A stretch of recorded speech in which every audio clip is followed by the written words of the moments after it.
Welcome back. This is Anglers' Rights Alliance Week 14, where we talk about everything that's going on in North Carolina's fisheries and what you can do to help change the direction that things are going. I think we all know that the closed flounder season is completely unacceptable to pretty much everybody that's involved. What you may not know is that this was completely and absolutely avoidable. We knew that this was coming. We had marine fisheries commissioners say that this was coming, and they were ignored.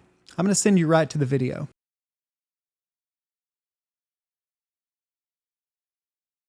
I think we're in a really unfortunate position here with this closed season.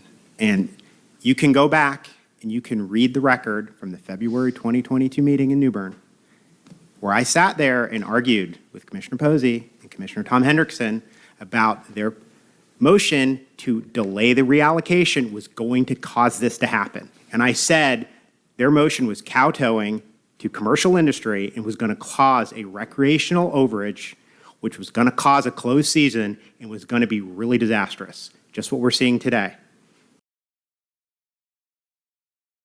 So I would just point out that regardless of what the allocation is going forward in Amendment 3, assuming that we recommend the division's recommendations, we're going to have paybacks.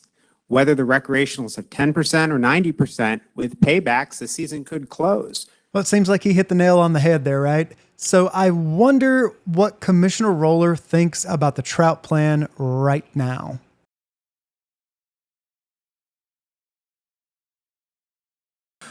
One of the issues I have, and let me just state point blank, the division's recommendations are dead on arrival with me. I do not support them. I support them individually. I just believe in combination, they're pretty draconian, particularly recreational. What I see here as these recommendations in their entirety is almost like a Southern Flounder 2.0. And what I mean by that is a couple years down the line, if we were to take these recommendations as they stand, you are going to see a ton of anger and angst. So a question that I have here is we have this recreational slot that I view as pretty draconian. Why are we not having the same slot for the commercial fishery? What my issue is with your recommendations is with the slot recreationally and without it commercially, this plan is a reallocation. It's going to put a lot more bigger fish in the water, which we do have a growing commercial component as people are forced into this fishery.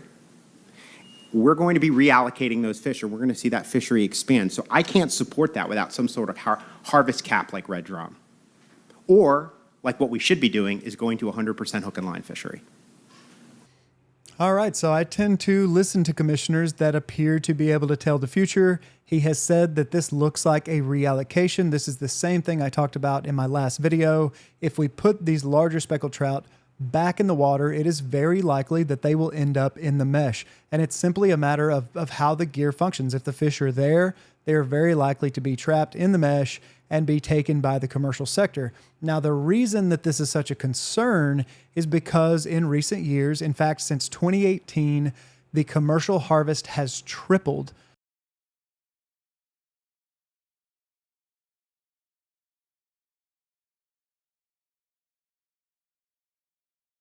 Although commercial fishermen are at their lowest level ever, the trips for speckled trout are almost at all-time highs. Now, why is this? Well, because it's one of the last few viable stocks where they can go and make money. So it is going to be natural for more commercial fishermen to come into this as there is more availability. And the concern here is that we don't actually meet the reduction. We don't find the sustainability because the commercial sector will kind of come in and sort of pick up the reductions that we're making. And we've actually seen something similar but reversed with flounder. So one of the reasons that we think recreational people are seeing so many flounder is because the commercial reductions have been made. There's less commercial pressure there, and now the recreational sector has more access to these fish. We are seeing way more fish, and we are catching those fish, and it is causing discards. And we're really just trying to prevent this exact same thing from happening. So how do we do that? Well, one of the obvious ways is to do what we have done with other fisheries and to put a hard cap on speckled trout for the commercial fishery. So this would mean a quota And that's something that would come down to the commission to decide exactly where their cap is while still managing to actually make the commercial reduction.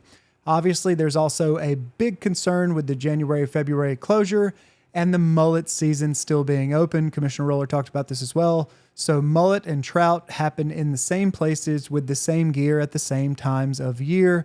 Now, some of our commercial commissioners said that it was possible for them to sort of avoid the trout. And if that is possible, then more power to them, and we don't have to worry about that. I have a lot of reports that suggest otherwise. I have been told very recently by a commercial fisherman who does this that a lot of trout are going to die in January and February in the mullet fishery. So we're really just trying to push forward to push back against this plan that looks like it is simply going to fail in exactly the same way that flounder did. And in the meantime, while it is failing, it is going to take from rec and simply give to the commercial industry. And that's really not something that I can support. I don't want to take something away from the commercial guys, obviously, but we have to make this reduction. We have to get somewhere so that we're not back in that room in 5 years saying we have to go down to one fish or even longer closed seasons. And if we do not make this reduction, if we do not do it successfully, that is exactly what is going to happen. That is exactly what happened with flounder. Now, I sat on the Speckled Trout Advisory Committee, and it is worth noting that 3 of the sitting commissioners mentioned that they were pretty disturbed by the fact that it seemed like the advisory committee's recommendations were completely ignored. I know myself and the other committee members, I took a week off of work to do that, and it's a lot from my current life. It is a whole lot to contribute, to take that time off and to go in there and to try to do something. We played by the DMF's rules in what we were told we could use to manage these fisheries, and we came up with something that was around a 30% reduction, which was more than they were actually asking for. And then by all accounts, we were completely ignored with the one exception of the guide's limits, right? Now, mind you, that is another reduction to the recreational community, but it is not a quantifiable reduction. So it takes away, but it doesn't actually count on paper as a percentage reduction because we don't know exactly how many fish that is that the guides are sending home with their charters. Okay, so that's an even larger reduction than what you see on paper. The 38.2%, I believe it is, reduction that the division is recommending. And that's according to them. If you add it up, I talked about this in my last video. If you added it all up, I showed that being a 47% reduction. But again, I may be wrong. There may be some overlap there. Okay, I'm not going to get everything right every time. So the advisory committee has been ignored, and what can we do about it? Well, this is what the director had to say as far as, sort of ignoring the advisory committee and what we can see going forward and what we may be able to do. So this is the director's own words about whether this plan can change in the future.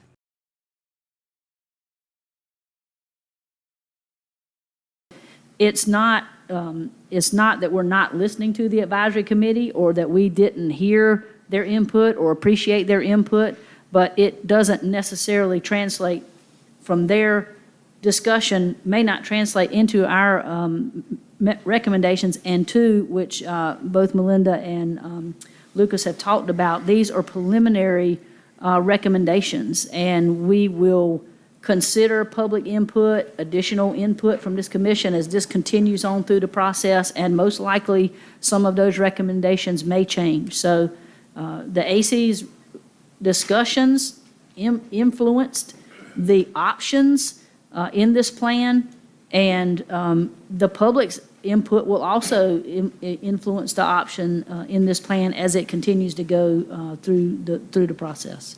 All right, you heard it from the director. So I wonder if we could actually get a few hundred people together and really sit down and come into a room, come into a meeting, and acknowledge the fact that we don't have any power unless we stand together and have some conversations and then cast a final vote with the understanding that whatever comes out of that meeting, we stand together on. So what happens when we have a whole bunch of public comments saying exactly the same thing about what the public would like to see?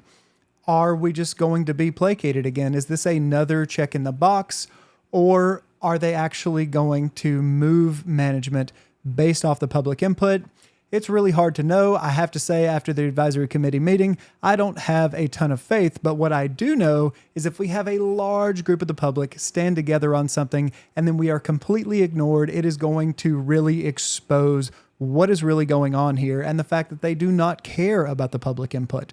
So just to be clear, the plan development team that came up with the 3 fish, the 14 to 20 with 1 over 26, and the January-February closure, that happened before the advisory committee, and that is exactly what came forward as the division's recommendation. Now, I don't have a particular problem with those, but it is a little disturbing that we seemed to be ignored when we did kind of meet the criteria that they were asking us to get to.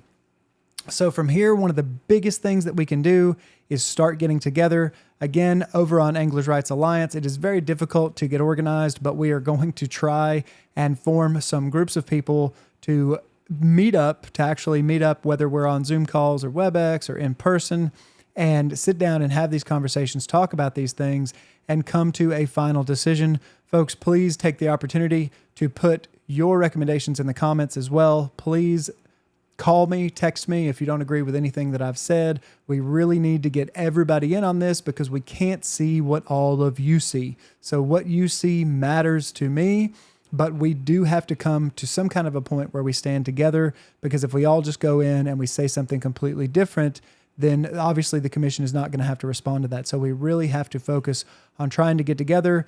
And in the coming videos, I'm going to be really putting a huge effort forward.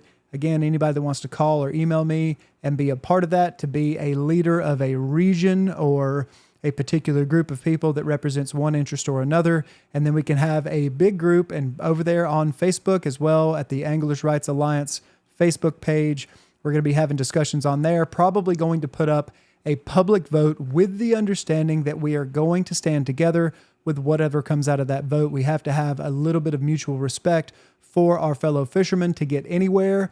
And you know what? Down the road, if that doesn't work out, then we will go with plan B, whatever had the next most votes, right? We will go with that, and we can have that understanding. But if we move together, then we can actually move forward and we can make some progress. Okay, for this week's call to action, one of the biggest things that we can do is try to get it so that we can actually partake in the Marine Fisheries Commission meeting that is coming up in November. That is going to be a really big one. And if we can WebEx or Zoom into that, then it would be absolutely huge if we can have a lot of us show up and say the same thing, because I know it is very difficult for many of you to drive hours and hours to these meetings, as it was for me to drive 4 hours to go speak for 3 minutes at the Raleigh meeting. It's pretty ridiculous. And this is really a cornerstone of our democratic system here in the United States, where we should be able to take part in these systems.